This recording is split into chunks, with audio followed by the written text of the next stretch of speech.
Presença, oferecimento Vista Azul Hotel, a Europa pertinho de você.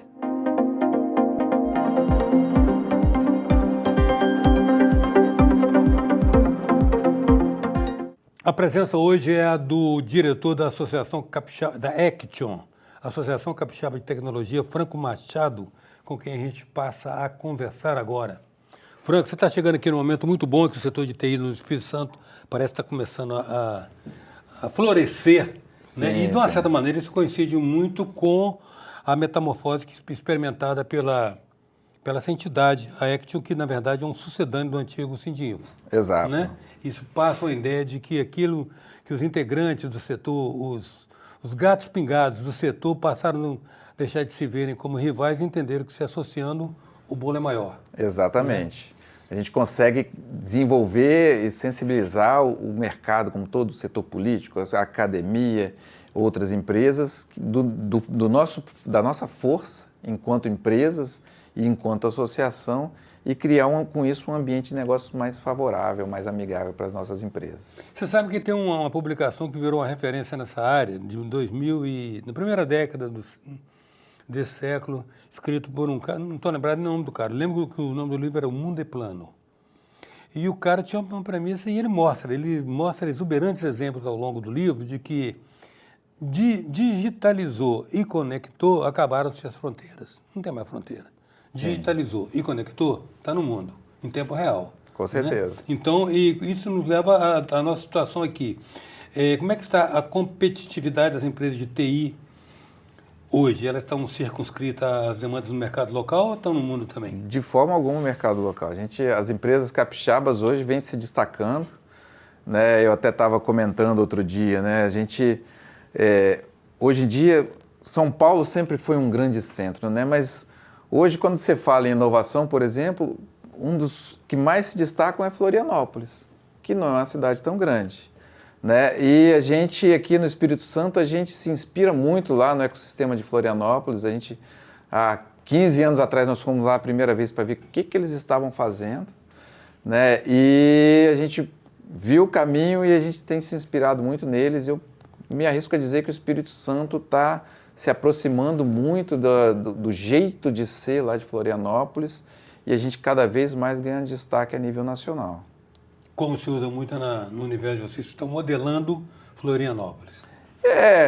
Se foi feito, bem feito e funciona, né? Por que não se inspirar, olhar as boas práticas, copiar às vezes e adaptar outras vezes, né, para a nossa realidade, né? E são cidades que eu vejo até que têm características um pouco semelhantes, né? São ilhas, capitais de estados que não são tão relevantes no Brasil, mas têm uma alta qualidade de vida.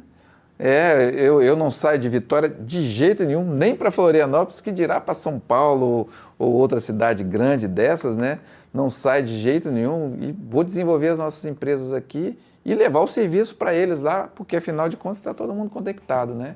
As fronteiras acabaram. Você acha que com o advento da IA você tem uma relativização, por exemplo, da demanda por programação, ou haverá uma etapa de transição entre programadores e esses novos modelos de IA, ou os programadores continuarão essenciais? A história se repete. Né? A gente,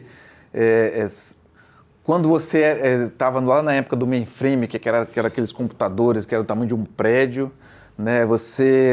Tudo era muito difícil, os códigos eram muito pequenos, mas dava um trabalho imenso para você fazer. Vieram os PCs, as coisas, não, acabou, os programadores, agora a demanda só aumentou, os softwares ficaram incrivelmente mais complexos do que eram antes, né? E aí as coisas vieram evoluindo, depois internet, depois celular. Agora IA é mais uma ferramenta que realmente tem aumentado muito a produtividade dos técnicos e de várias outras profissões. Muitas profissões vão mudar drasticamente, algumas profissões vão acabar, né? Inevitavelmente. Né? Não sei se você sabe, mas existia uma profissão antigamente que se chamava computador. Era uma pessoa que fazia contas. Qual foi a primeira profissão que o computador destruiu? Na verdade, o cérebro eletrônico na época, né? Eles passaram a chamar de computador eletrônico porque existia o computador que era uma pessoa que fazia contas com a régua de cálculo, né? Foi o primeiro, mas essas pessoas não perderam seus empregos, eles viraram programadores, né? E assim com a IA a mesma coisa. Então a pessoa hoje, o que vai diferenciar são as pessoas que vão aprender a usar a IA para serem mais produtivas, mais assertivos e se desenvolverem e fazerem coisas novas e melhores do que faziam antes. Uma questão que você coloca muito é o desafio das empresas hoje de reter talentos, principalmente nessa área. Como é que está isso? Olha, a gente está num momento que, por incrível que pareça, eu vejo alguns setores tendo uma disponibilidade maior de técnicos, né, de programadores, uma oferta de mão de obra é um pouco maior do que se via há 2 ou 3 anos atrás. Havia um grande banco recentemente demitiu, aí foi notícia, demitiu mais de 1.000 pessoas que estavam em home office. Grande maioria das pessoas eram pessoas da área de tecnologia. Então, por quê? Porque a IA está automatizando muitas coisas, por exemplo, suporte técnico ao usuário final. Você tinha que ter pessoas com conhecimento técnico muito bom para poder ajudar os usuários a usar os produtos, os aplicativos. Essas pessoas, a demanda por esse tipo de know-how está caindo muito porque a IA consegue interagir mais facilmente com o usuário final e dar respostas, e essas pessoas vão ter que migrar para fazer outras coisas. Então, essas pessoas já estão se qualificando e a oferta em outras áreas da área de tecnologia, a oferta de pessoas, eu senti que está melhorando um pouco. Mas daqui a pouco esse cenário muda também, não tenho dúvida. Né? Pela própria dinâmica, né? Daqui a pouco identifica novas... Sem dúvida, as coisas vão mudar, tecnologias vão ficar defasadas, vão precisar ser substituídas e a demanda por pessoas novas para fazer esses novos sistemas vai voltar a aumentar. É um ciclo. Sempre na perspectiva de que, em alguns aspectos, a IA está substituindo gente. Né? A gente sempre quer acreditar que o talento humano, em algum momento, ele não será dispensável, né? Não. Mas nós temos, assim, a digitalização, ela influenciou padrões de conduta seculares. No pós-Covid, por exemplo, nós tivemos uma permanência da nova cultura do home office. Sim. Como é que você vê isso? Olha, o home office, quando você tem aquele profissional que já está eu falo, voo de cruzeiro, né? Sim, ele sabe muito bem, já é maduro, sabe muito bem o que fazer, já trabalha com uma equipe onde todo mundo se conhece, estão desenvolvendo, mantendo às vezes uma solução ou um trabalho que é uma manutenção, né? Manter uma máquina girando, né? Uma máquina virtual, porque eles não estão de casa, né? Uhum. Então é mais fácil você trabalhar com home office dessa forma, né? O pessoal que dava suporte técnico, que a IA está diminuindo bastante as vagas nessa área, né? Mas essas pessoas, elas conseguem trabalhar de home office mais facilmente. Já quando você precisa trazer pessoas novas e essas pessoas absorver a cultura da empresa, eu acho ainda muito difícil você ter um sucesso com o home office com essas pessoas mais novas. A questão da integração, né? A integração ainda hoje, à distância, quando você está pela tela, ainda é muito grande.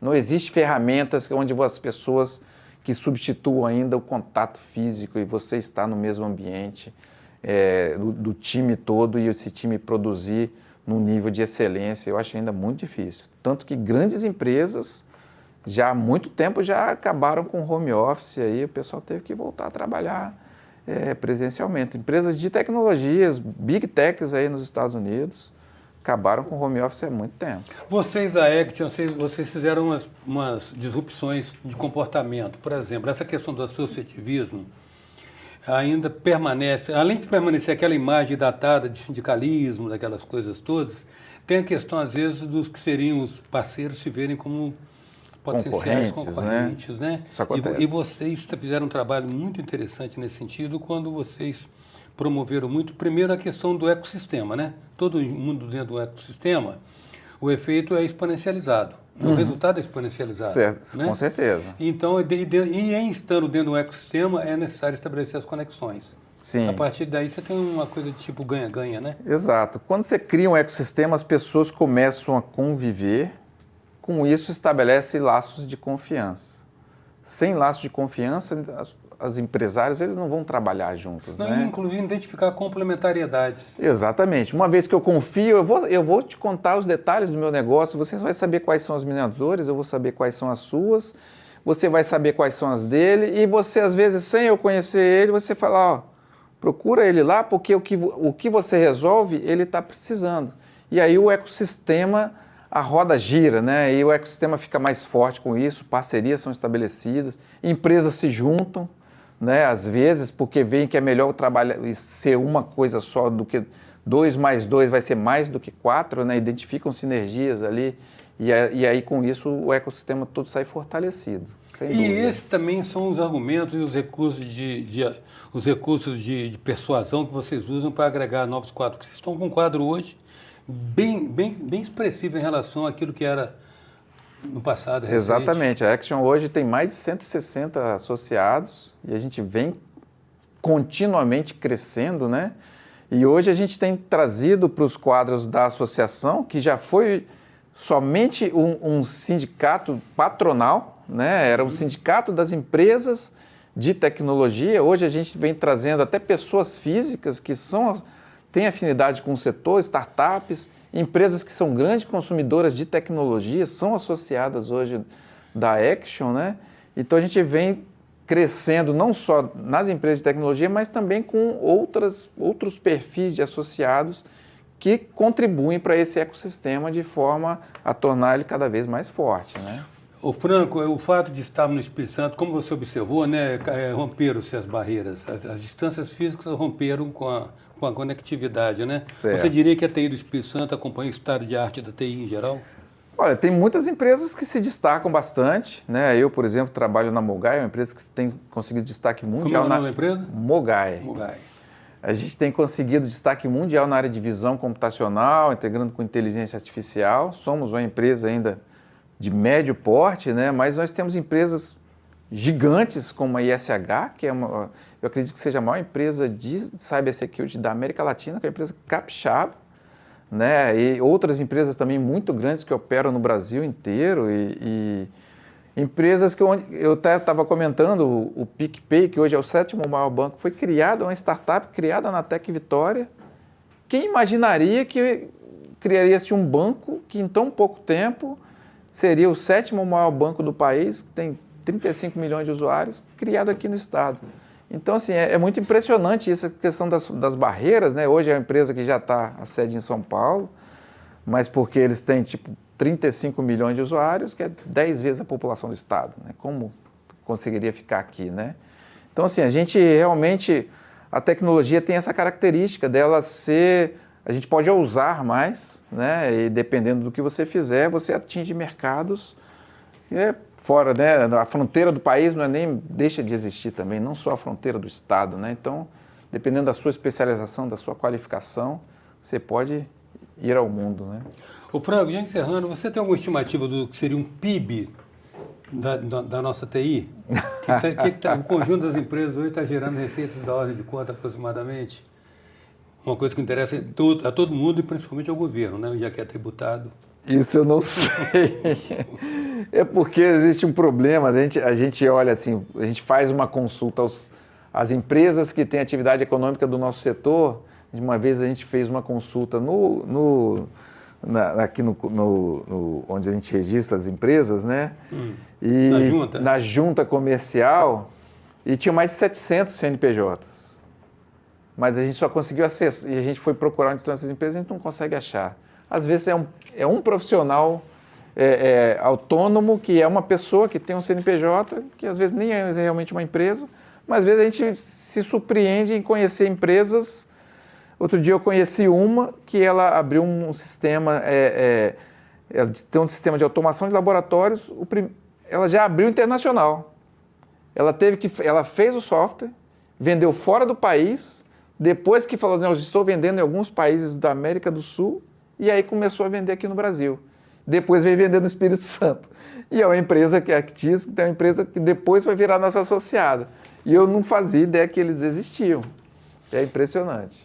Eu quero agradecer, Franco, sua presença aqui, as informações que você compartilhou com a gente. Em outro momento, certamente, a gente quer acompanhar essa trajetória de ascensão da Action. Sim, estamos à disposição e ficamos muito felizes aqui em poder trazer essas notícias. A presença hoje foi a do diretor da Action, Associação Capixaba de Tecnologia, Franco Machado. Até já.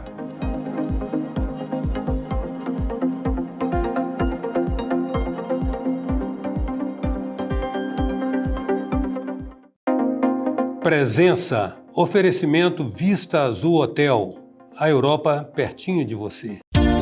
Venha viver momentos inesquecíveis no Hotel Vista Azul, nas Montanhas Capixabas. Resort com piscina interna e externa, quadras de tênis, jacuzzi, suítes amplas e confortáveis, lounge com lareira e um mirante com vista para a Pedra Azul. Hotel Vista Azul, a Europa pertinho de você.